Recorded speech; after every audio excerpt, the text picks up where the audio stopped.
더운 날씨에 우리 아이들 미래를 걱정하는 마음으로 이렇게 학원 방문해 주신 것, 여러 부모님들이 다른 때보다 또 유난히 많이 오신 것 같은데 학원을 대표하는 사람으로서 진심으로 감사드립니다.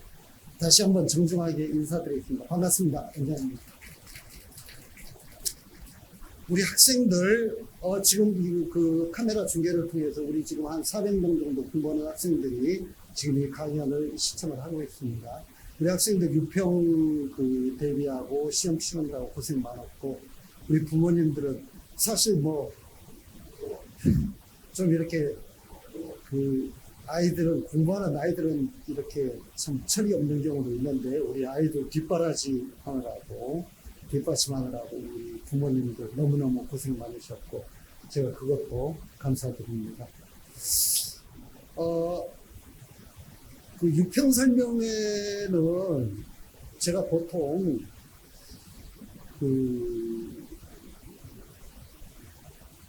결과에 좌절하지 말아라, 앞으로 열심히 하면은 성적의 변화가 온다, 이런 얘기로 보통 시작을 했거든요.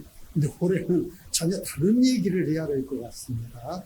이게 이제 제가 무슨 얘기하는지 좀 짐작을 하시는지 모르겠는데, 유평이요, 보통 꼭 그런 건 아니지만 대체적으로는 이런 패턴입니다. 유평은요, 항상 난이도를 대체적으로 올립니다. 이렇게 어렵게 출제하거든요. 그래가지고 이렇게 성적이 어느 정도 나오는, 이 정도 출제하면은 평균이 어느 정도 나오고 등급 어떤 그런 구간이 어떻게 될까, 이런 것들을 평가원이 측정해보고 난 다음에 이렇게 해보고 놀래가지고요, 그 다음에는 항상 유평 난이도를 내립니다. 이렇게 하거든요. 그래가지고 이제 이 중간에 어느 지점에서 실제 수능을 출제하려고 이런 패턴을 보여요.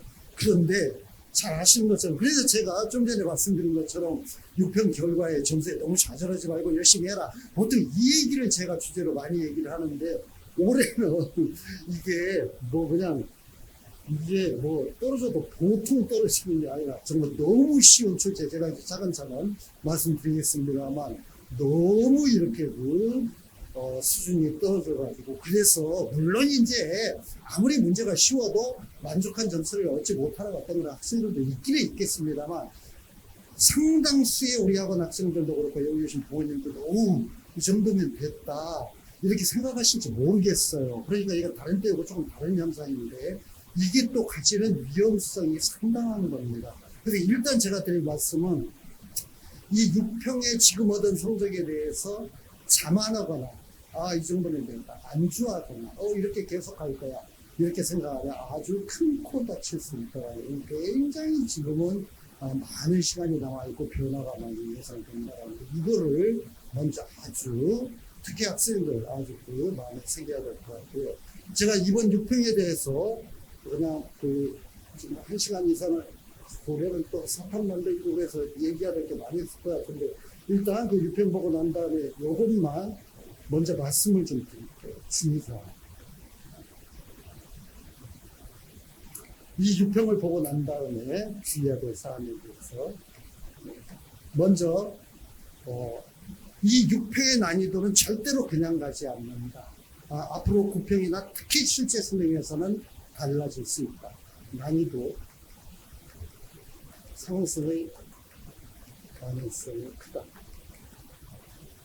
난이도 상승의 가능성을 주의해야 된다. 이거는 좀 제가 자신있게 말씀드릴 수 있을 것 같은데요.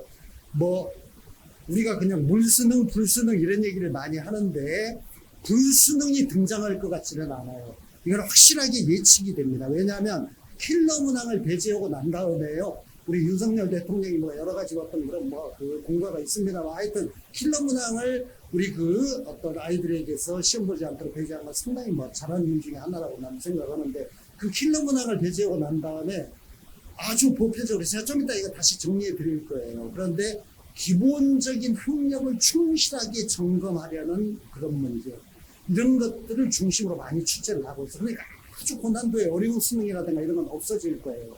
그 대신에 이런 정도의 작년 수능이라든가 올해 6평 같이 이렇게 아주 쉬운 수능은 또 기피하려고 할 겁니다. 그건 그것대로 수능이라는 게 쉬우면 쉬운 대로 어려우면 어려운 대로 항상 문제를 가져오거든요. 그러니까 어느 정도 수준에서 출제는 하되 아주 어렵게는 출제하지 않을 거다. 그러니까 이번 6평보다는 어려워질 겁니다. 이건 확실해요. 그리고 굉장히 어렵지는 않을 거다. 제가 좀 이따 다시 이제 정리해 드릴 텐데. 어쨌든 난이도 상승의 가능성, 지금 6평보다는 올라갈 것이다. 라는 거 명시가 됩니다. 그 다음에 자신의 성적 변화의 가능성. 이거를 주요. 이때 성적 변화의 가능성이라는 건 지금 6평 성적이나 등급이 그대로 유지되는 게 아니라는 뜻입니다. 당연한 얘기죠. 올라갈 수도 있고 떨어질 수도 있고. 그리고 놀라실지 모르겠지만 재학생 부모님들은 아마 굉장히 이 얘기 들으면 제가 좀 이따 다시 설명할 건데 놀라시겠지만은 사실은 이 6평에서 얻은 성적보다도 성적이 상승하는 아이들보다 하락하는 아이들이 더 많습니다. 더 많이 떨어져요. 그러니까 이게 내 성적이 떨어진 가능성이 아주 충분히 존재하고 있다는 거. 이거를 굉장히 염두에 둬야 됩니다. 이런 6평을 보고 난 다음에. 재학생은 특히 더 그렇고요. 제가 좀 이따 다시 얘기할 겁니다. 그 다음에 이렇게 문제가 쉬워지면 올해 수능도 뭐 어렵지는 않을 것 같이 그렇게 예측이 되어요. 지금 6평을 볼 때. 물론 9평을 봐야 되겠지만 쉬운 출제가 되면은 내가 선택하는 과목에서 물론 이제 국영수는 선택이 없으니까 이제 물론 엄명화자 수학에서 이제 미적기하 확통 이거는 선택이 있습니다만 어쨌든 내가 사회나 사회탐구나 과학탐구는 다 선택이죠. 어떤 특정하게 선택하는 과목에서 너무 이게 쉬워버리면은 표점이 하락하게 됩니다. 가령 예를 들자면 국영수 기준으로 말씀을 드릴게요. 보통 수능이 퐁당퐁당으로 출제가 많이 되는데 한 해는 실제 수능, 한 해는 어렵게, 그 다음에는 쉽게, 한 해는 어렵게, 그 다음에는 쉽게. 보통 이렇게 출제가 반복되거든요. 어려울 때와 쉬울 때 원점수 만점자 기준으로 표점 차이가 10점 이상씩 차이가 납니다. 그러니까 어렵게 출제될 때는 146.7점, 어떤 때는 150점까지 이렇게 공격하고, 쉽게 출제될 때 청년 수능 같은 경우에 원점수 만점으로 국영수, 영어는 절대 편하니까 이게 있겠지만 국어와 수학이 만점자 기준, 원점수 만점자 기준으로 표점이 135점, 136점 이렇게 되거든요. 탐구도 선택하는 데 따라서 표점이 60점에서 70점 사이 10점씩을 오락가락합니다. 그러니까 이게 그러니까 이게 쉬운 출제, 내가 선택한 과목이 쉽게 출제될 때 표점 하락 현상이 나타날 수 있다는 거. 이거를 이제 선택할 때 아주 주의를 해야 됩니다. 문제가 쉽게 출제될 때 어떤 주의사항들이 있는가? 난이도가 앞으로 올라갈 수 있다. 내 성적이 달라질 수 있다. 그 다음에 쉬운 출제를 하면은 표점이 하락할 수 있다. 이런 것들을 염두에 둬야 된다는 거. 먼저 큰 틀에서 이거를 말씀을 좀 드리겠습니다. 제가 지금 말씀드리는 건 그 자료집에 나와 있는 내용이 아니기 때문에 지금 볼펜 받으셨으니까 이렇게 어디 여백에 필기를 좀 하시는 게 좋을 겁니다. 제가 오늘 할 게 6평 분석과 그 남은 기간의 학습 전략이기 때문에 먼저 6평 분석을 해야 될 얘기는 참 많이 있는데 시간이 많지 않고 우리 또 남영본 입시소장님 대한민국 최대 입시 전문가가 뒤에서 여러 가지 얘기를 해야 되기 때문에 시간을 드려야 되니까 간단하게 좀 요점들만 모아서 좀 분석하도록 하겠습니다. 먼저 응시자부터 좀 이거를 보도록 하겠습니다. 응시자로 볼 때 최근에 없던 현상인데요. 올해 고3생들이 출생자가 많습니다. 지금 한 10년 전부터 그건 들어서 알고 계시겠지만 고3 애들이 계속 숫자가 줄고 있거든요. 근데 올해는 늘어났습니다. 농담. 그래서 재학생 응시자 숫자가 이 표시가 늘어났다는 겁니다.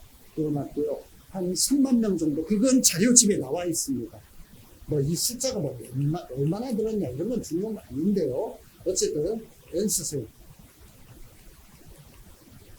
N수생도 증가했습니다.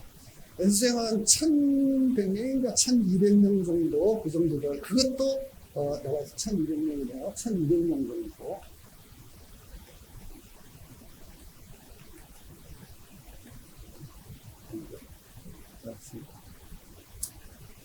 응시자가 이렇게 늘어나면 이게 가져오는 어떤 그런 현상과 주의해야 될 점 말씀을 좀 드려야 될 것 같은데 이게 이제 뭐 시험을 많이 봤다는 게 중요한 게 아니라 이게 우리 아이가 실제 수능을 볼 때 어떤 영향을 미칠 것이냐 이런 게 중요한 거잖아요. 그렇죠? 네. 먼저 이렇게 숫자가 늘어나면, 응시자가 굉장히 늘어나면은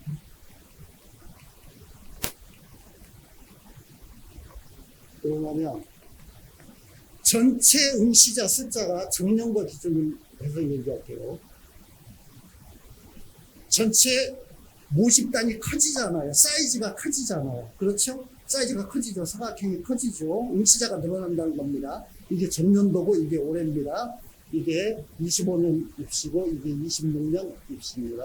이렇게 늘어나면은요, 급간으로 이렇게 나눌 때 이 급간의 칸의 사이즈가 9개 구간이겠지만, 제가 칸을 뭐 이렇게 잘못 그렸는데 9개 구간이어야 되겠지만, 급간에 들어가는 어떤 그런 면적이 크죠. 면적이 크다라는 건 뭘 의미하냐면은 숫자가 많이 들어간다는 겁니다. 다시 말하면 1등급 숫자도 늘어나고 2등급 숫자도 늘어나고 3등급도 늘어나고 다 늘어난다는 거죠. 그러니까 이렇게 되면 응시자가 늘어나면 등급 획득이 조금 더 쉬워집니다. 인원이 줄어들 때보다도. 그러니까 수시에서 내가 그 최저 학력 조건 뭐 2등급 등급, 3등급 등급 이런 거 통과하기가 조금 더 용이해집니다. 그래서 응시자가 늘어나면 나타나는 현상은 등급 획득이 조금 더 용이해집니다. 이거는 조금 더 자신감을 가지고 시험에 임하라고 제가 이제 분석해 주는 겁니다. 등급 획득이 좀 더 쉬워질 수 있다. 아마 이번에도 재학생들이 그 밑바닥에 등급을 깔아주는 재학생들이 많이 늘어났기 때문에 이 재학생들이 특히 밑에 7, 8, 9등급을 많이 깔아주거든요. 얘들이 많이 깔아주었기 때문에 생각보다는 우리 재수생 같은 경우에 재수생들 같은 경우는 생각보다는 작년에 얻었던 작년 수능에서 얻었던 어떤 그런 성적보다는 등급이 상승한 애들이 꽤 있을 것 같다고 예측이 됩니다. 그러니까 응시자가 늘어나면 등급 획득이 용이해집니다. 그다음 또 하나, 여기에서 이제 N수생이 1200명 늘어났는데 N수생 증가 현상, 이게 지속이 되고 있다. 이게 지속되고 있다. 이게 지속된다는 게 굉장히 중요한 개념이죠. N수생 증가에 대해서는 뭐 제가 이제 이거는 정말 그 얘기를 많이 해야 되는데, 이게 일단 그 N수생이 증가하는 이유가 뭐냐면요, 뭐 의대 이런 거보다도 지금은요, 학부모님들 좀 우리 아이를 위해서 그걸 알아두셔야 될 것 같아요. 지금은요, JS라는 개념 자체가 좀 달라져 버렸어요. 우리 부모님들이 옛날에 공부하실 때는 생각하면 안 됩니다. 옛날에 우리 부모님들 공부하실 때는 이랬거든요. 대학을 못 가면 재수를 하자. 그렇죠? 그래서 재수에서 내 성적과 점수에 맞춰가지고 어느 대학 가는 거 아니야. 물론 상수하는 애들 있긴 있었지만 굉장히 적었죠, 옛날에. 그렇죠? 근데 요즘은요, 재수라는 개념이 그런 개념이 아니에요.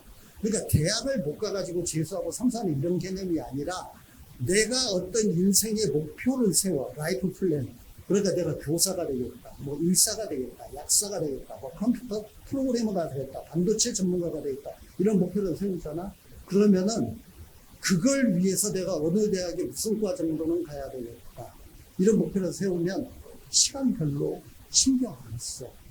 그러니까 애들이 뭐 4년이 걸리든 5년이 걸리든, 이게요, N수생이 늘어나는 이유가 대학이라는 것을 고등학교 졸업하고 가는 곳이라고 생각하는 게 아니라 내 인생의 플랜을 어떤 그런 어떤 달성하기 위해서, 달성하기 위한 과정으로 생각하는 거야. 상당수 유력 학원들이요, 강남대성이라든가 뭐 시대인재라든가 뭐 메가스터디 서초메가라든가 강남메가라든가, 이게 상당수 유력 학원들의 놀라지 마세요. 상당수 유력 학원들의 재원생이요, 재수생이 50%가 안 됩니다. 꽤 됐어요, 그런 지가. 그러면 나머지는 뭐냐? 재수가 아니야. 3수, 4수, 5수, 6수, 대학 다니다 온 애들. 이런 애들이 반절이 넘는다고, 반이 넘어. 그러다 보니까 지금 수능시험도 옛날에는요, 한 10년 전에만 하더라도 수능시험의 응시생이 재수생이 10몇 프로 이랬었거든요. 지금은 35%, 40%는 육박해. 그러니까 정말 많은 애들이 또 수능 보고 또 수능 보고 이렇게 하는 거야. 이게 완전히 입시가 바뀌어버렸어. 그러니까 N수생이라는 게 계속 늘어나는 거지. 이렇게 해가 갈수록 늘어날 수밖에 없습니다. 이건 제가 왜 이런 말씀을 드리냐면, 우리 아이가 올해 대학에 못 갔다고 해서 너무 실망하지 마시고 조금 여유 있게 너 인생에서 뭘 하고 싶니? 앞으로 목표가 뭐니? 이런 걸 생각하면서 물론 이제 아이고 그놈 뒷바라지 안 하면 진짜 등골에 휘지요. 정말 짜증도 나고 그렇기는 한데 뭐 어떡합니까? 세상이 그렇게 돌아가는데 그러니까 조금 이렇게 여유 있는 어떤 그런 시선으로 바라봐 주실 필요는 있다라는 거. 우리 아이한테 너무 다급하게 이렇게 제초보지 말고 크게 이렇게 바라봐주는 어떤 그런 마음이 필요할 것 같다. 그런 어떤 측면에서 말씀드리는 겁니다. 이 N수생 증가와 관련돼서 두 가지만 좀 주의할 거 말씀드리고 갈게요. N수생 증가와 관련. 첫째, 올해 최상위권 N수생은 항상 이 N수생은 늘 잘하는 놈들이 들어와가지고 문제인데 최상위권 N수생은 감소할 어떤 그런 가능성이 크다.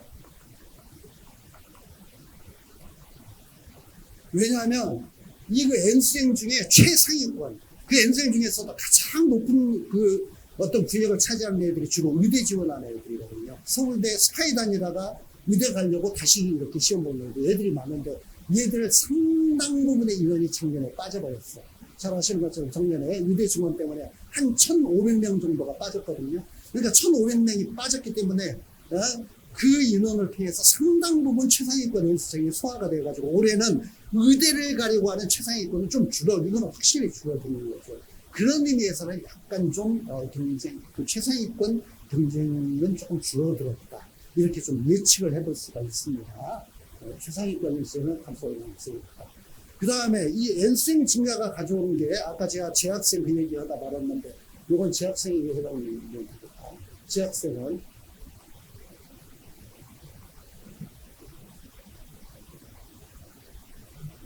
수능 등급 하락을 의미해야 된다. 재수생은 뭐 알고 있겠지만 재학생은 특히 조심해야 합니다. 이게 무슨 말이냐면요.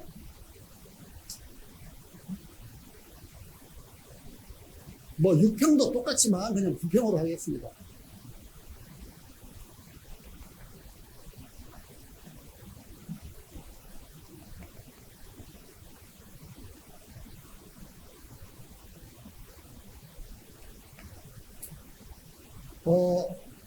재학생들 중에요. 아마 여기 앉아 계신 재학생 학부모님들 중에도 틀림없이 제가 하는 얘기 나중에 반복하실 학부모님 생길 겁니다. 반드시 생겨요. 놀랍게도 상당수가 이런 얘기를 합니다. 우리 애가요 6평이나 9평 사설 모의고사까지는 아주 성적이 괜찮았고 1, 2등을 유지하고 그랬었는데 이 자식이 성심해가지고 애가 그냥 벌벌 떨고 수능장에 가가지고 뭐가 안 보이고 막 간이 홍할만 해지고 이 자식이 이래가지고 뭐 그냥 3등급 맞고 4등급 맞고 이랬다고. 부모님들 이런 얘기 많이 하거든요. 이게요 걔가 소심해서가 아니야. 전혀 그런 거 아니야. 그게요 그렇게 되도록 되어 있어. 구조적으로 당연히 등급이 떨어져. 대학생은 왜 그런지 아십니까? 이게요 가령 6평에서 9평으로 9평에서 실수능으로 가면서 모집단이 똑같으면은 성적이 올라간 애들만큼 성적이 떨어지고 떨어진 애들만큼 올라가니까 똑같을 거 아니야. 그렇죠? 근데 이 모집단 자체가 달라져 버려. 이게 집단이 완전히 바뀐다고. 9평을 예로 들자면요 9평에서 실수능으로 가면서 어떤 현상이 생기냐면은 9평까지 전혀 등장하지 않던 최상위 집단 N수생이 여기에 진입해요. N수생이 진입해요. 의대 가려는 애들. 좋은 대학 다니면서 더 좋은 어떤 그런 시도를 해보려는 애들. 얘들이 항상 5만 명 정도 진입을 한다고. 그리고 이 9평에서 바닥 깔아주던 애들. 한 5만 명 정도 모집단이 여기서 빠져버려요. 탈락해요. 무슨 수능 봐봤자 대학에 가서 어떤 비전이 없다고 생각하는 애들, 실업계 애들, 이런 애들이 실제 수능을 안 봐버린다고. 이렇기 때문에 어떻게 되냐면 나는 일정 등급을 6평이나 9평에서 이렇게 유지해가지고 왔지만은 이 집단 자체가 위에가 붙고 밑에가 빠져버리니까 나는 내려가는 거야. 이렇게. 저절로 이렇게 되는 겁니다. 이게 어느 정도로 이게 심하냐면요. 지금 6평에서 N수생이 8만 몇 명이라고 지금 통계가 나와 있을 겁니다. 제가 숫자를 잘 모르겠는데 그 자료집에 나와 있어요. 이게요, 실제 수능으로 가면은 N수생이 2배가 넘어요. 20만 명 가까이 나와요. 18만, 19만이 작년에 18만 몇 명이었을 거예요. 그러니까 이게 2배가 넘게 들어온다고. 그리고 재학생은 확 줄어. 밑에가 5만 명 정도, 5, 6만 명 정도가 항상 빠져요. 그러니까 이렇게 제일 못하는 애들이 빠져버리고 제일 잘하는 애들이 올라오는 거예요. 그러니까 등급은 당연히 떨어지는 거예요.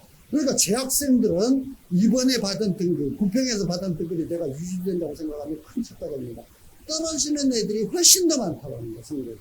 그러니까 보통 6평이나 9평에서 어떤 성적보다 수능 시험을 보고 나면 훨씬 더 많이 떨어지는 이유가 여기에 있다라는 거예요. 이게 N수생이 진입하기 때문에 일어나는 현상이고, 그런 면에서 재수생은 이거 한번 경험해봤기 때문에 다 알아요. 이런 일들을 다 자기가 6평, 9평이 괜찮았다가 수능에서 코피 터지고 난 다음에 내가 왜 코피가 터졌을까 하고 분석을 해보면 이런 현상 때문이라는 거 다 알아. 그런데 재학생은 모르기 때문에 이거를 조심해야 된다. 그러니까 그 코피 터지는 순간에 제 얘기를 떠올리면 안 되고 미리 그거를 생각하면서 대비를 해야 된다. 아주 조심해야 된다는 거 말씀을 드리겠습니다. 응시자 숫자 제가 분석을 좀 해드렸고요. 응시자 두 번째로 지금 응시자 분석하고 있습니다. 올해 또 그 수능 응시에서 크게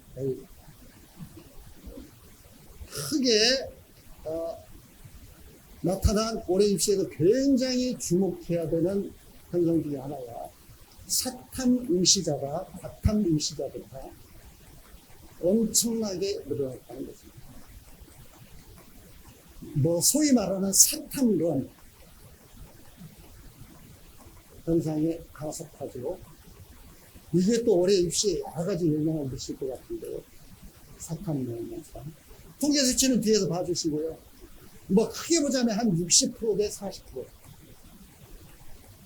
이 정도로 나오는 것 같습니다. 물론 이제 이거는 숫자가 실제 국영수 응시nom보다 더 늘어나는 건 양쪽으로 합치면 훨씬 더 많은데 그 이유는 과탐 한 과목, 사탐 한 과목 이렇게 선택하는 애들이 있기 때문입니다. 그러니까 이 숫자가 늘어나는 이게요, 우리 부모님들 입시를 잘 모르시지만 한 2년 전까지만 해도 한 10년 전부터 본래 우리나라는 문과학생이 더 많았고 사탐 응시자가 더 많았었는데 취업이라든가 어떤 그런 자연계 합격성이 인문계 합격성보다 조금 더 낮은 어떤 그런 여러 가지 이유 때문에 그리고 대학에서도 자연계 어떤 그런 등급 기준 이런 것들을 조금 더 낮추고 이런 것 때문에 과탐 응시자들이 꾸준히 늘어나가지고 한 2년 전에 역전이 되었거든요.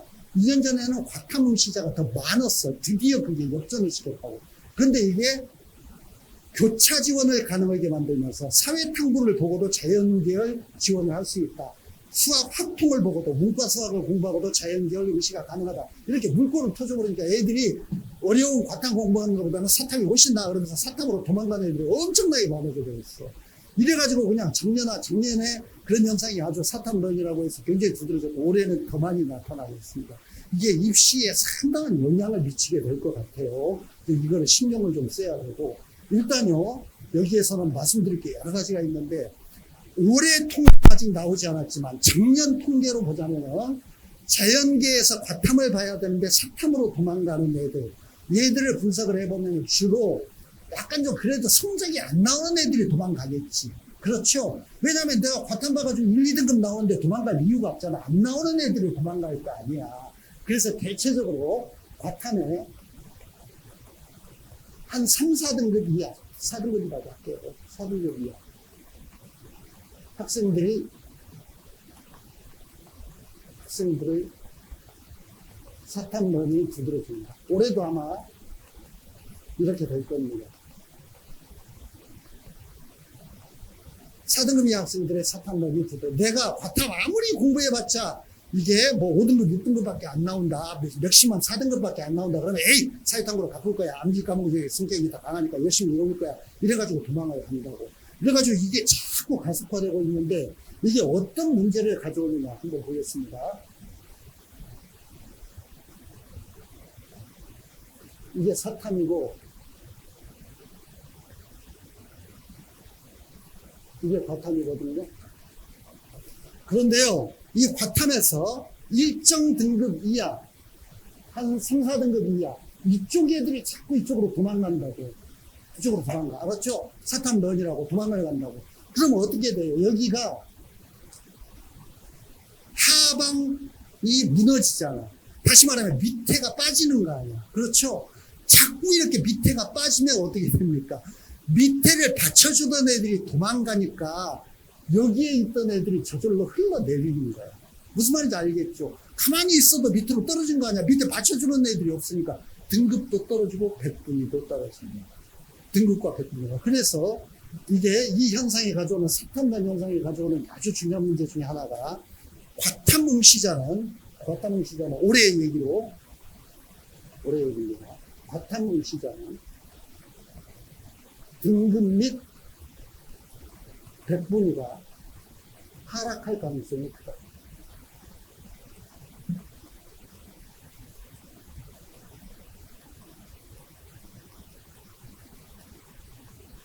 이제 내가 과탐 선택해가지고 공부할 때 아주 주의를 해야 될 점입니다. 사탐은 그러면 유리하냐? 그렇지도 않습니다. 왜냐하면 또 사탐은 바글바글 인원이 많기 때문에 박이 터지는 거야.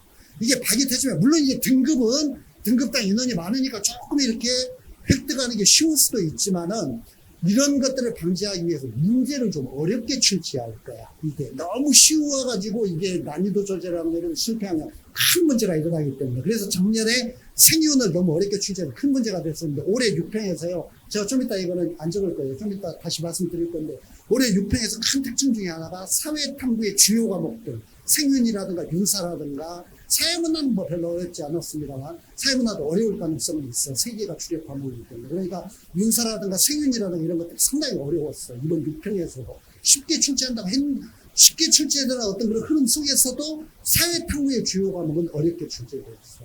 그러니까 사회탐구도 만만하게 보면 안 된다. 그 도망가서 해결될 문제가 아니다. 이게 이런 그 수치를 보면 이게 확인이 될 겁니다. 인서울권.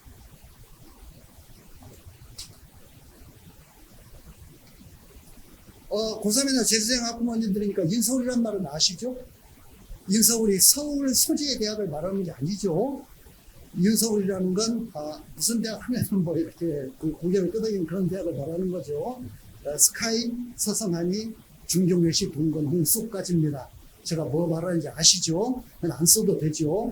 이 인서울권의 통계로 볼 때 자연계 합격자, 작년의 통계 수치입니다. 합격자는 사탐 선택자가 매우 적습니다. 매우 적어요. 물론 이제 이게 매우 적은 이유가 이 15개 대학, 인서울권, 이 대학들은 보통 과탐에 가산점을 줘요. 3%에서 5%까지 가산점 주거든요. 그러니까 과탐 응시자들이 주로 봐요. 이제 저 대학을 가려고 하는 애들은 대체적으로 사탐런을 안 해. 중위권 대학, 그 이하 대학에서는 상당히 많습니다. 사탐런 해가지고 자연계에서 사회탐구 봐가지고 자연계 진학을 하는 애들이 꽤 많은데 인서울권에서는 자연계 합격자 중에 사탐 선택자 거의 없다. 이거는 역으로 해석을 하셔야 돼. 역으로 해석하면 어떻게 되는 거야? 인서울권에 스카이, 서성하니, 중경외시, 동건, 홍수 여기를 가려고 하면서 사탐런을 하면 가능성이 별로 없다. 아시겠죠? 이거는 가능성이 별로 없다. 매우 적어요. 97%, 98% 전부 과탐을 선택했습니다. 사탐 선택자가 거의 없어요. 그러니까 이거는 사탐을 선택해가지고 여기를 지원하는 건 상당히 어려운 일이 될 수 있다.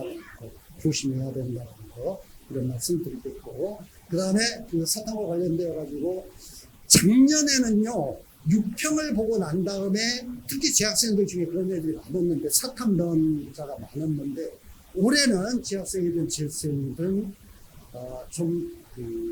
현명한 선택이 아니다. 주의해야 된다라고 말씀드리고 싶습니다. 왜냐하면 작년에는 6평까지 보고 난 다음에 사탐런을 하는 애들 자기 그 과탐 성적을 보고 그런 애들 꽤 많았는데 올해는 미리 2월 달부터 결정하고 그냥 그 수험생 출발할 때, 재수 출발할 때라든가 고3 출발할 때 나는 사탐런 할 거야. 이렇게 결정해버린 애들이 꽤 많아.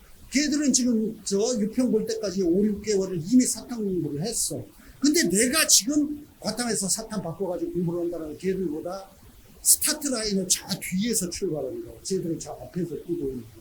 그래서 6평 이후 사탄론은 조심해야 된다. 이렇게 말씀을 드리겠습니다. 혹시 이거를 염두에 두고 있다면 내가 과탐점수가 나지 않아가지고 6평 이후에 사탄론을 고민해봐야 되겠는데 이런 학생들은 좀 조심해야 된다. 작년하고는 상황이 다르다. 작년에는 6평 이후에 스타트 라인에서 같이 출발한 애들이 꽤 많았지만 올해는 미리 출발한 애들이 대부분이라는 거. 6평 이후에 출발한 애들이 뭐 거의 없다고 할 수는 없겠죠. 있기는 있을 겁니다. 그런데 상당히 불리한 조건에서 달리기 시합을 해야 된다는 거. 이거를 말씀을 드리겠습니다. 사탐 응시자, 과탐 응시자 말씀을 드리고 응시자 분석을 했으니까 6평 분석에서 첫 번째 응시자 말씀을 드렸는데요. 두 번째로 난이도를 좀 말씀드리겠습니다. 응시자 분석했습니다. 6평 분석의 두 번째 항 난이도입니다. 아까 처음에 말씀드렸는데 전체적으로 6평은 매우 쉽게 출제되었습니다.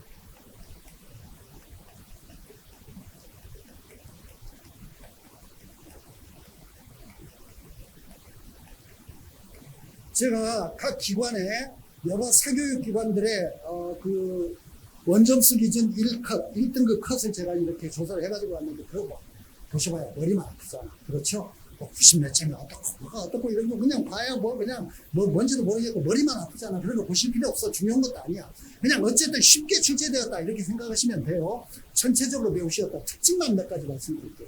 전체적으로 매우 쉽게 출제되었다.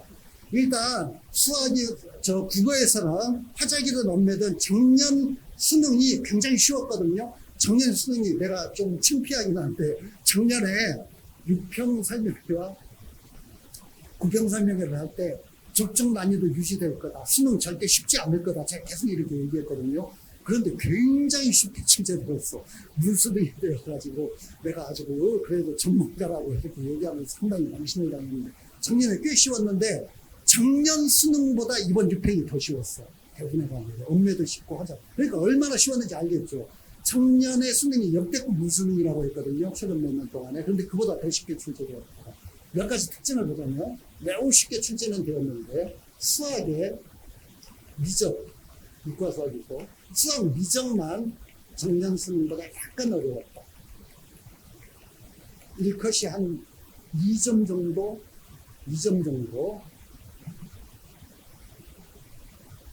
달라진 것 같아요. 작년 수능보다 약간.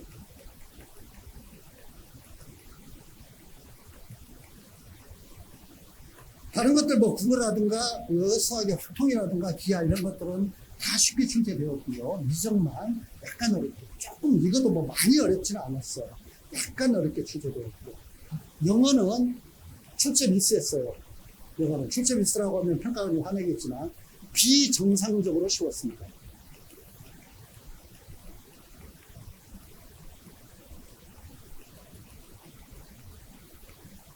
이게 믿어야 될지 어찌해야 될지 모르겠는데 처음 이틀 동안에요. 메가스터디 등급컷 이렇게 전국의 애들이 자기 시험본 결과 이렇게 메가스터디 입력하잖아. 이렇게 해가지고 등급컷 초사하는데 영어가요. 1등급이 영어는 뭐 아시는 거죠. 절대평가잖아. 몇 프로냐잖아. 작년 수능에서 영어 1등급 맞으면 90점 이상이죠. 90점 이상이 6.22%였는데 그게 꽤 높은 거였어요. 예년에는 한 4%에서 5% 사이로 왔다 갔다 했거든요. 올해 메가스터디에서 6평보가 난 다음에 몇 프로 나 42% 나왔어. 42%. 영어 1등급 맞았다고. 그 메가스터디 입력 기준으로 영어 1등급이라고 하는 애들이 42%. 물론 이제 뚜껑 까보면 그렇게는 안 되겠죠. 그렇게는 안 되겠는데 전문가들의 예상으로는 한 15%에서 20% 나올 것 같다. 영어 1등급이. 이렇게들 지금 예측을 하고 있습니다. 42% 나왔습니다. 그러니까 하여튼 이거는 비정상적으로 쉬웠고 출제를 좀 잘못한 거죠. 이거는 출제 미스 이렇게 보이고요. 그 다음에 사탕 과탐은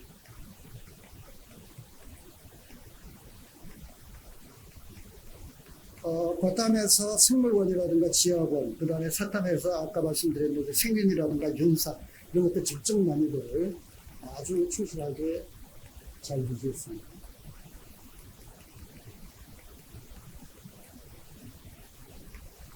우리가 지금 6평이 쉽게 출제되었다, 어렵게 출제됐다, 이런 게 중요한 게 아니라요. 우리에게 중요한 건, 물론 이제 9평을 봐야만 이런 게 좀 더 확실해지긴 하겠지만, 현재 상태에서 예측을 해볼 때, 우리 애들이 보는 실제 수능이 어떻게 될 건가, 이게 중요한 거죠. 그렇죠? 그 실수능 예측을 6평을 바탕으로 한번 제가 말씀을 드려보겠습니다. 실수능 예측. 이거를 이번에 출제된 바탕으로 난이도에서 실수능 예측을 한번 해볼게요.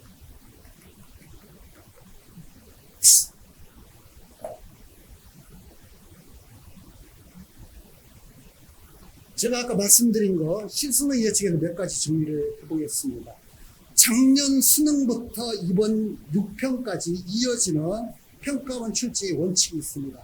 아주 어려운 문제 출제는 하지 않는다.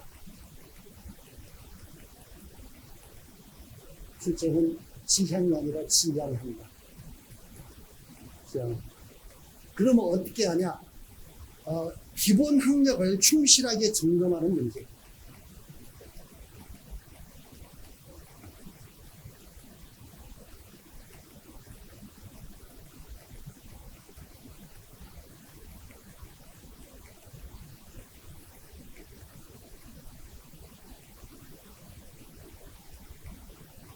문제 중심으로 출제한다. 제가 오늘 말씀드릴 것 중에 가장 중요한 겁니다. 이거 집에 돌아가서 우리 아이들에게 꼭 강조해 주시고요. 그리고 듣고 있는 학생들은 이거 진짜 염두에 둬야 합니다. 지금은 킬러 문항으로 대표되는, 그 표현으로 대표되는 아주 어려운 문제들이 없어졌기 때문에 교과서와 기출문제 중심으로 착실하게 공부를 해나가면 누구나 좋은 등급과 점수를 얻을 수 있다. 이거는 정말 놀라운 기회입니다. 수험생들에게 정말 이거는 복음과 같은 거예요. 새로운 기회입니다. 기회. 이거를 절대 놓치면 안 되고, 이 기회를 정말 이런 그 킬러 문항 같은 게 있을 때는요, 아무리 공부해봐야 어떤 특정 문제 3점짜리, 4점짜리로 맞출 수가 없어. 그걸 위해서 따로 공부해야 돼. 그걸 따로 공부시키면서 급성장한 학원이 시대인재 학원입니다. 시대인재라는 데가 갑자기 그 킬러 문항 위주로 성장한 그런 학원이거든요. 그리고 그것 때문에 이제 대통령이 화나가지고 킬러 문항 배제하고 어쩌고 이렇게 된 건데, 어쨌든 간에 그걸 완전히 없애버렸기 때문에 평범한 아이들, 보통의 어떤 그런 실력을 가진 애들도 성실하게 공부하면은 놀라운 변화를 잡을 수 있다라는 거예요. 여러분이 우리 학원에 한번 말씀드릴게요. 작년에요, 우리 학원에서 정말 이런 게요, 이런 기회가 주어지는 어떤 그런 입시가 아니고 힘든 거야. 우리 학원에서 시험 제일 잘 본 애가 김도연이라는 유학생이 있거든요. 김도연. 이 기회 말씀드린 겁니다. 우리 학원입니다. 이게 메가스펙 얘기합니다. 김도연. 얘가요, 수능을 어떻게 봤냐면요, 탐구에서 딱 한 문제 틀렸어. 전체 다 맞았어요. 전부 다 맞고, 탐구에서 한 문제 틀렸다고. 가나 다군에 의대 세 군데 전부 다 합격했어. 카이스트 전체 수술이었어. 카이스트 전체 수술하고, 의대, 카이스트는 뭐, 그 정시에서 모집하는 게 아니라 미리 하는 거기 때문에 전체 수술하고 의대 세 군데 다 합격했거든요.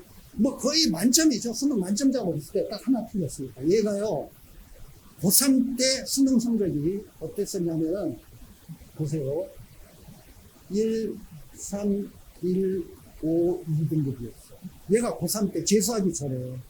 이런 성적을 가진 애가 만점에 가까운 성적은 어느 날에 불가능한 거야. 옛날에 킬러 문항이 있을 때는 따로 훈련을 받아야 돼. 근데 이 1, 3, 1, 5, 2 등급에서 이거를 뭐 111이 아니죠. 이거를 그냥 111이 아니라 이거를 최상위 111. 다 맞았으니까 전체를 탐구 하나 틀리고. 이게 가능하다고. 우리 학원에서 시험을 제일 잘 본 학생이에요. 우리 학원에서 이렇게 하나 틀린 애도 있고, 수능 전체로 3개 틀린 애도 있고, 그런 애들 굉장히 많아요. 아까 우리 그 사회자님께서 말씀하셨지만, 우리가 의대를 뭐 19명인가? 아까 19명이라고 했죠.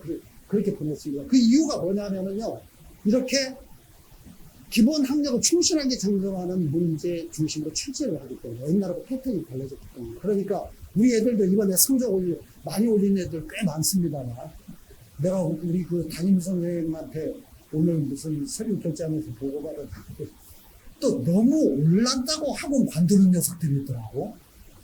이제는 그냥 성적 내가 이 정도 나오면 나 혼자 해도 될 것 같아. 학원 안 다녀도 될 것 같아요.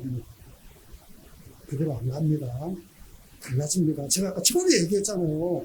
내 성적 변화의 가능성, 난이도 변화의 가능성 염두에 둬야 된다. 항상 전문가의 조언을 새기면서 공부를 해야 된다. 근데 어쨌든 간에 이거 아주 어려운 문제 출제가 없어졌기 때문에 이거는 새로운 기회가 오고 있다는 이런 것들을 염두에 두시기 바랍니다. 이거 6평과 비교해서 6평보다는 실수는 예측입니다. 6평보다는 약간의 난이도 상승이 예상됩니다.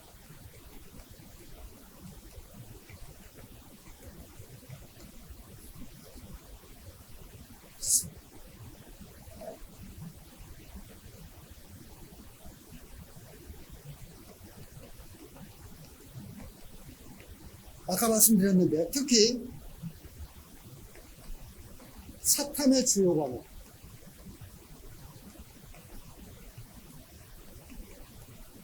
세균이라든가 윤사 이런 사탐 주요 과목은 난이도가 상당히 상승할 겁니다. 이거 염두에 두고 공부가 됩니다. 왜냐하면 이거 애들이 워낙 몰리기 때문에 이거는 쉽게 출제하면 굉장히 큰 문제가 일어나. 다른 과목과의 난이도 조절이라든가 성적의 정규 분포 이런 데서 큰 문제가 일어나기 때문에 작년부터 이거는 제가 얘기했잖아요. 작년에 사탐만 일어나기 시작하면서 사탐의 주요 과목들을 어렵게 출제하려는 그런 경향이 나타나기 시작했고 작년에 생연을 너무 어렵게 출제해가지고 41점까지 원점수 50점 만점에 41점까지 1등급이 되었어. 41점까지 얼마나 어려웠는지. 그러니까 완전히 그것도 출제 미스인데 어쨌든 간에 올해도 이번은 6평에서도 상당히 어렵게 출제되었거든요. 실제 이제 일컷이라든가 이런 걸 따봐야 되겠지만요. 그래서 사탐 주요 과목은 난이도가 상승할 것으로 예상이 됩니다. 영어는 6평보다 무조건 어려워집니다. 이거는 이번에 비정상적으로 쉬웠다고 그랬잖아. 이런 식으로 출제되지는 않는다. 영어는 6평보다 훨씬 어려워질 것입니다.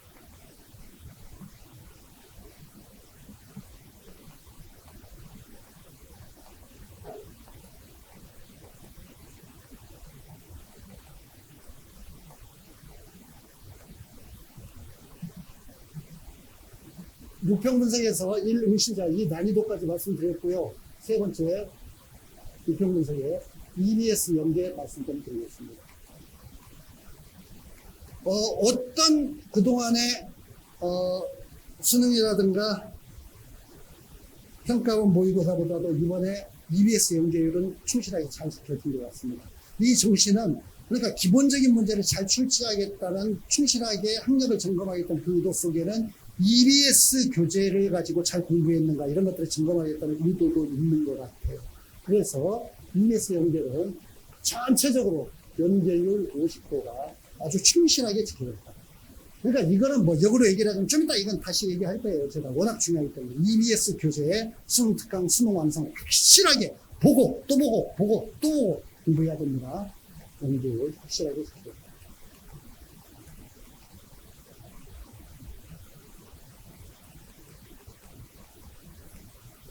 또 하나 여기서 굉장히 아주 오늘 그 염두에 두실 거 이번 6평에서 두드러진 게요.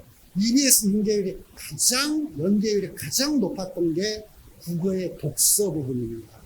국어의 독서가요.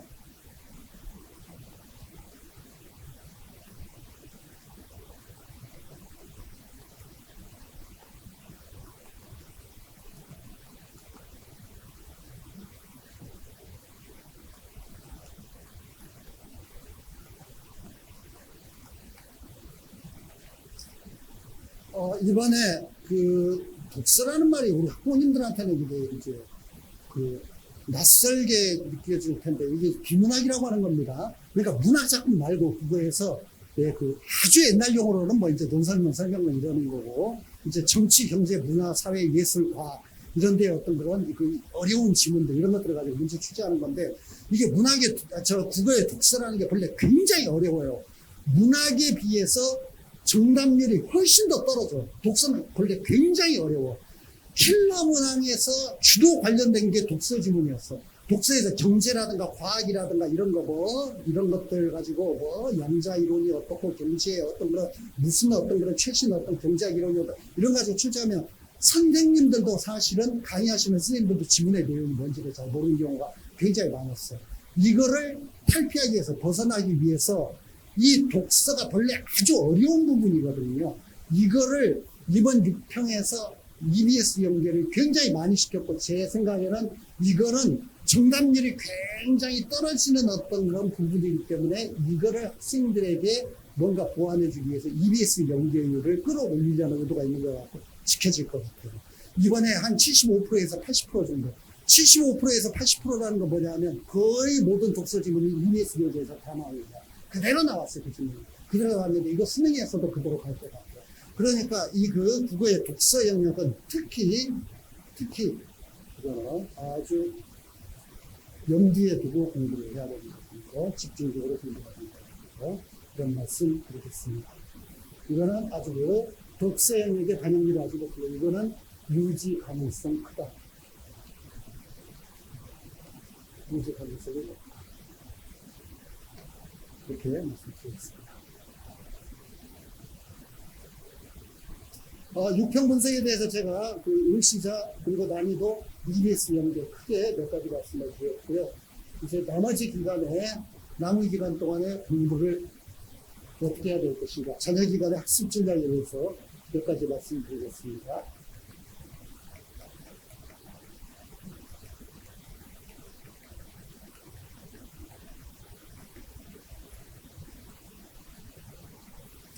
이제는 점점 더 수능날이 가까워져 오고 있고 그렇기 때문에 할 수 있는 걸 하고 할 수 없는 거를 포기하는 어떤 그런 자세가 필요합니다. 무조건 덤벼드는 게 아니라 전략적으로 공부를 해야 된다는 거야. 이렇게 해서 바꿔 말하죠. 어떤 수험생도 자기가 하고 싶어하는 모든 공부를 완벽하게 다 끝냈다는 마음으로 수험장에 가는 건 불가능합니다. 나는 때때로 이런 생각을 해봅니다. 수능 만점을 맞은 수험생이요. 나는 모든 공부 다 끝냈어. 어떤 문제든지 다 나는 전부 다 맞출 수 있어. 이런 생각으로 수험장에 가면 있을까요? 만점을 맞는 애도 벌벌 떨면서 가는 거야. 그러니까 그 좀 더 공부했어야 되는데 그건 뭔가 그냥 불안하고 미신한데 늘 이런 기분으로 수험장을 향합니다. 이건 뭘 의미하냐면 모든 걸 다 끝내고 시험을 보는 건 불가능하다는 거야. 할 수 있는 걸 하는 거야. 할 수 있는 걸 하는 거기 때문에 남은 기간 동안 어떻게 해야 되냐. 전략적인 학습을 효율적인 학습을 해야 돼.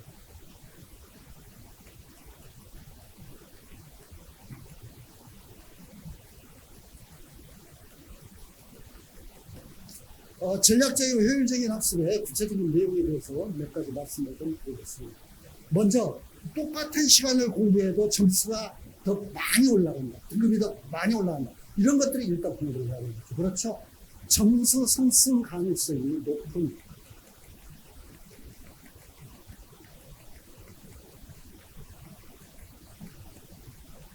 높은 과목, 단원, 영역 에 집중해야 됩니다.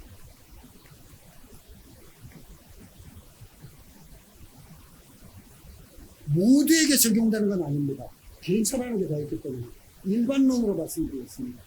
점수 상승 가능성이 높은 과목 단원 일반론으로 말씀드릴게요. 일반론으로 일단 짧은 시간에 공부해가지고 점수를 올릴 수 있는 제일 확실한 건 탐구입니다.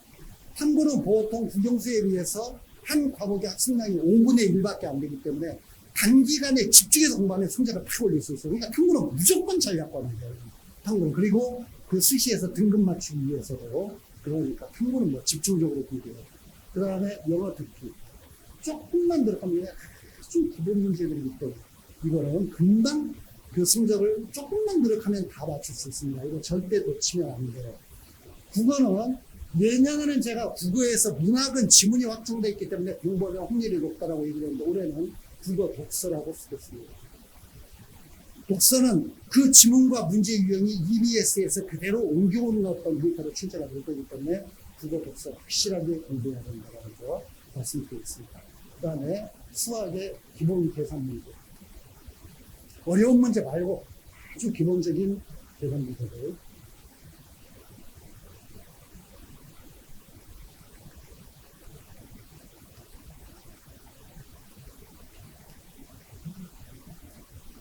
두 번째, 내 약점을 보완해가는, 무조건 아무거나 공부하는 것이 아니라 약점을 보완하는 학습을 해야 됩니다.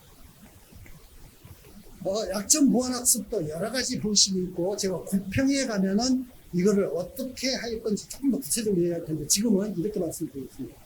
약점 보완을 하는 데 있어가지고 제일 좋은 건요, 6평, 9평의 분석입니다.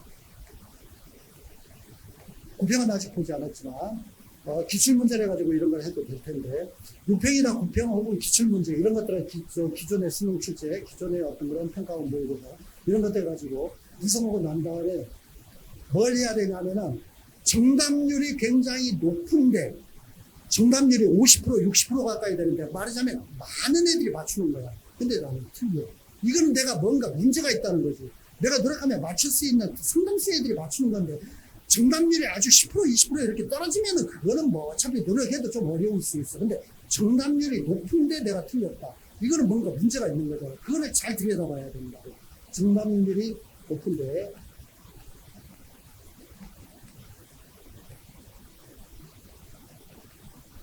틀린 문제. 거의 단어, 영역, 문제 유형, 이런 것들에 집중 학습이야.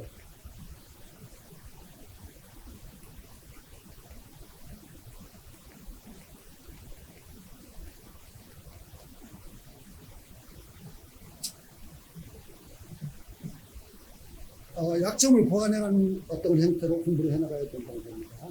수시에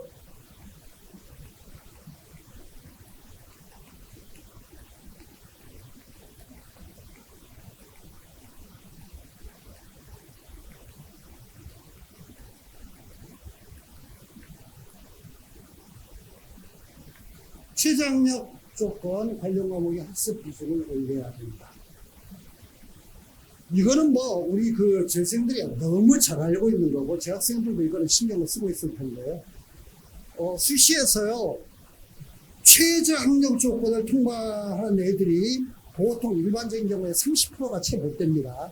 다시 말하면 우리 대학의 이과, 우리 대학의 이 계열은 2등급 2개, 3등급 2개, 3과목 합의 5, 이런 어떤 조건들 있잖아요.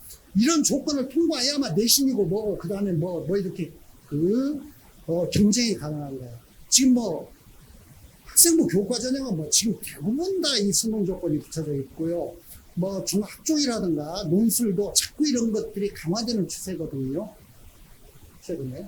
그러니까 이 최저학력 조건을 통과하려면은 다른 과목보다도 여기에서 달성하려는 목표, 등급 목표와 관련된 과목 공부를 해야 된다는 겁니다.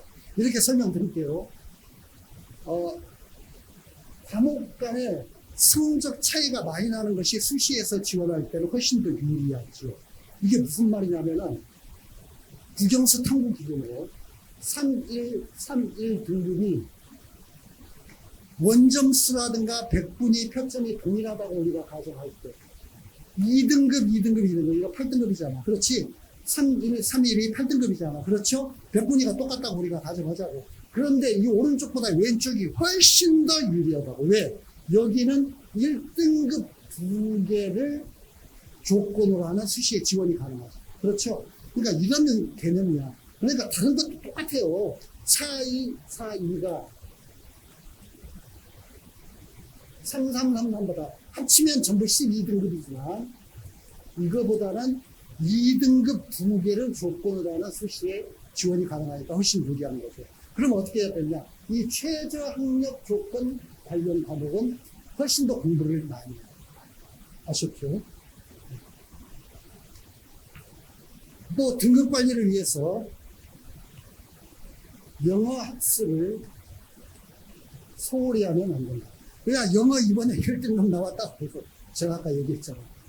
1등급 마시내가 처음에 40% 가까이.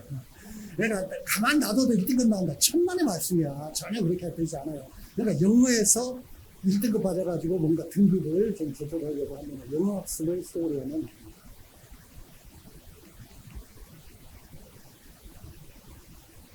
말씀드리겠습니다.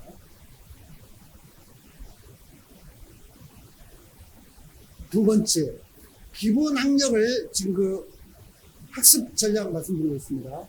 기본 학력을 충실하게 점검하는 문제 중심으로 출제가 되고 있기 때문에 공부를 어떻게 해야 되냐면 이것도 진짜 오늘 제가 말씀드린 2번은 아예 그냥 이 항목이라고 제가 별도로 시작해요. 이거 진짜 중요한 겁니다. 공부를요 어떻게 해야 되냐면 시간 아직 많아. 시간 많으니까 학생들 특히 유의하고 있어요. 원리와 개념 중심의 공부입니다.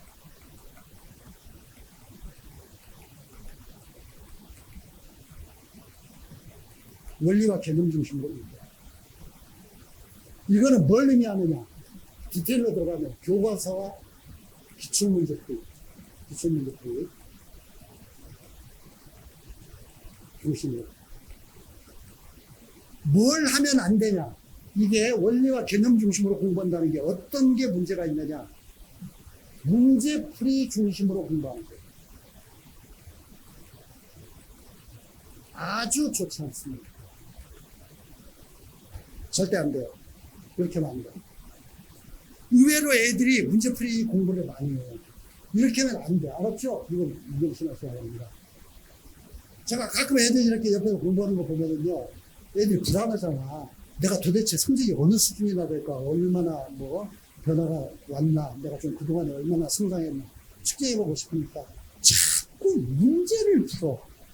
심지어는 문제를 풀면서 찍어가지고 문제를 설정하고 난 다음에 채점을 해. 찍어가지고 난 다음에 자꾸 채점을 해. 그러고 오늘은 몇 개 맞았다, 몇 개 틀렸다. 그게 뭔 의미가 있어. 그런데 애들이 불안하니까 자꾸 자기를 확인해보고 싶어서 이렇게 좀 풀다가 안 되면 몇 개 이렇게 찍어놓고 또 맞은 게 있어. 이렇게 잘 찍었나 확인해보려고 하는 건가?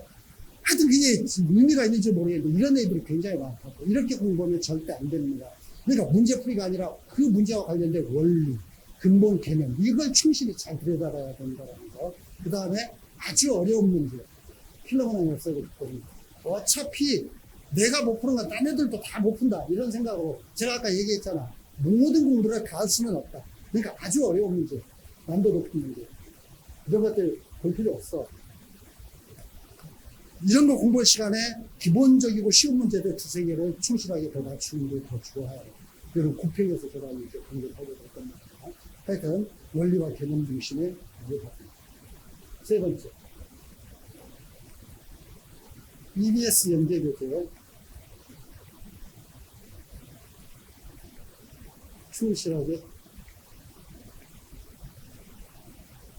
반복학습을 하고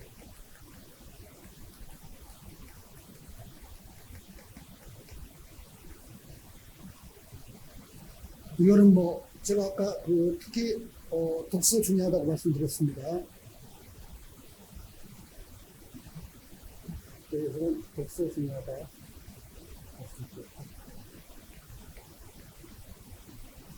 EBS가 얼마나 중요한지를 제가 얘기하지 않아도 반복해서 공부해야 되고.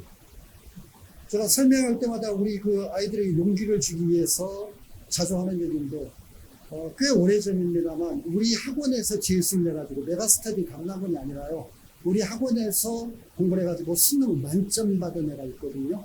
만점, 수능 전체에 퍼펙트 원점수 만점을 받았습니다. 이선재라는 학생인데, 그 화성고등학교 출신인데, 재수 고3 때, 서울의 시립대학을 가가지고 떨어졌어. 시립대학, 서울대를 떨어진 게 아니라, 스카이를 떨어진 게 아니라, 시립대 보고 떨어지고, 우리 하고 나서 1년 공부해가지고 수능을 만점을 맞았어. 걔 합격 수기가 지금도 아마 있을 거야, 홈페이지에 실리는데, 걔 합격 수기 중에 이런 내용이 나옵니다. 나는 모든 EBS 교재를 5번 정확하게 정독했습니다. 선생님들이 하라는 대로 정확하게 정독했습니다. 그게 나오거든요. 그러니까 EBS 교재 정독 굉장히 중요합니다. 아무튼 충실하게 공부해야 됩니다. 부모님들 우리 아이들에게 이거 좀 심어주시기 바랍니다. 아직 시간은 충분합니다.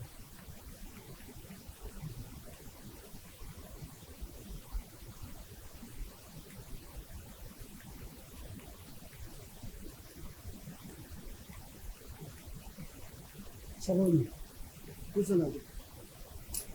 저는요, 이게 이해가 안 돼. 6평 보고 난 다음에 6평 성적 결과를 받아들고, 아이고, 내가 제일 셌더니 뭐 별나나 안 나네. 아이고, 내가 고3 돼가지고 뭐 공부 진짜 겨울방학 때부터 죽자고 해봤는데, 이거 안 된다. 그냥 다른 뭐, 새로운 어떤 그런 뭐 수시 전형을 알아보거나 딴 방법을 알아봐야 되겠다. 수능으로는 승부가 안 난다. 나는 그건 참 이해가 안 되는데, 그냥 고3 되어가지고 3월달부터 공부하지 않고, 그냥 고2 그 기말고사 보고 1월달부터 제대로 공부했다고 합시다. 11월은 반절이지만, 우리가 올해, 월을 써보면 지금 6평이 6월 4일이니까 여기까지 공부했거든요. 아니, 여기까지 공부하고 난 다음에 나는 된다, 안 된다, 이렇게 판단하는 게, 이게 지금 뒤에 남은 시간을 보세요. 이게 이해가 됩니까? 이게 이해가 되세요? 요만큼 공부하고 난 다음에 나는 이거 포기할 거야. 이거 남은 기간 포기할 거야. 이게 말이 됩니까? 말이 안 되잖아. 그렇죠? 그리고 우리 부모님도 옛날에 다 공부해 보셨지만, 이게요, 공부라는 건 누구나 다 비슷해요. 학습이라는 게 우리 저 학생들도 잘 들어. 학습이라는 게 뭐냐면요, 인간은 그런 구조로 되어 있는 거야. 우리 옛날 그 부모님들 그 학교 다닐 때, 뭐, 대학생 때야 그러지 않았겠지만, 대학생 때도 그랬을 거야. 중고등학교 때 시험 공부했던 기억 한번 떠올려보세요. 이런 거잖아. 시험 보기 몇 주 전부터 거창하게 계획표 세우잖아. 뭐, 한 과목 막 2번, 3번씩 복습하고 막, 이렇게 엄청나게 계획 세우는데 하나도 실천 못하죠. 대부분 실천 못하고 시험 보기 전날 막 그냥 불이 붙어가지고 막 들여다보면서 뭐 이렇게 하는데, 그때는 뭐 이렇게 머리에 잘 들어가. 그냥 쏙쏙 들어가죠. 그러면서 맨날 이렇게 생각하잖아. 나한테 1시간만 더 주어지면, 2시간만 더 주어지면 이거 다 정리하고 갈 수 있는데, 다 끝내고 갈 수 있는데, 맨날 이런 생각하잖아. 무슨 말이냐면, 사람은 긴장을 하면은 저절로 집중력이 높아지고, 뭔가 자기가 생각하지도 못했던 에너지가 나오게 되어 있어. 그러니까 뒤로 가면서 학습의 집중력과 능률은 점점 더 향상되는 거예요. 제가 단언컨대 지금까지 공부했던 것보다 3분의 2 정도의 분량을 앞으로도 공부할 수 있습니다. 이게 엄청난, 물리적으로도 시간이 한거보다 더 많이 남아있잖아. 그리고 그 집중력과 내가 어떤 그런, 가지는 어떤 그런 관심도 쏟을 수 있는 에너지, 이런 거 생각하면 거의 지금 시작한다고 이거거든요. 그러니까 제가 이런 말씀 드립니다. 시간은 앞으로 충분히 남아있습니다. 차분하고 꾸준하게, 그냥 학원 다니는 학생은 학원에서 지도하는 대로, 학교에서 스님이 그 지도에 따라 공부하는 스님의 지도에 따라서 착실하게 이렇게 꾸준히 계속 하루하루 해야 될 거, 한 주일 한 주일 해야 될 거, 이런 걸 하면서 끝날 때까지 끝나는 게 아니라 마지막까지 최선을 다해서 달린다. 이런 어떤 기분을 해나가면 반드시 특히 지금은 그렇게 어려운 문제 이런 것들이 없어지고 평범한 수능이 되었기 때문에 작년에 우리 학원의 김도연 학생이 그 13152 등급에서 한 문제 틀리고 의대 세 군데를 합격하는 이런 결과를 만들 수 있다라는 이런 믿음과 확신을 가지고 꾸준히 공부해 주시기 바라면서 우리 두 번째 순서인 대한민국 최고 전문가이신 남인범 사장님에게 강의 수서를 넘기도록 하겠습니다. 마치겠습니다. 감사합니다.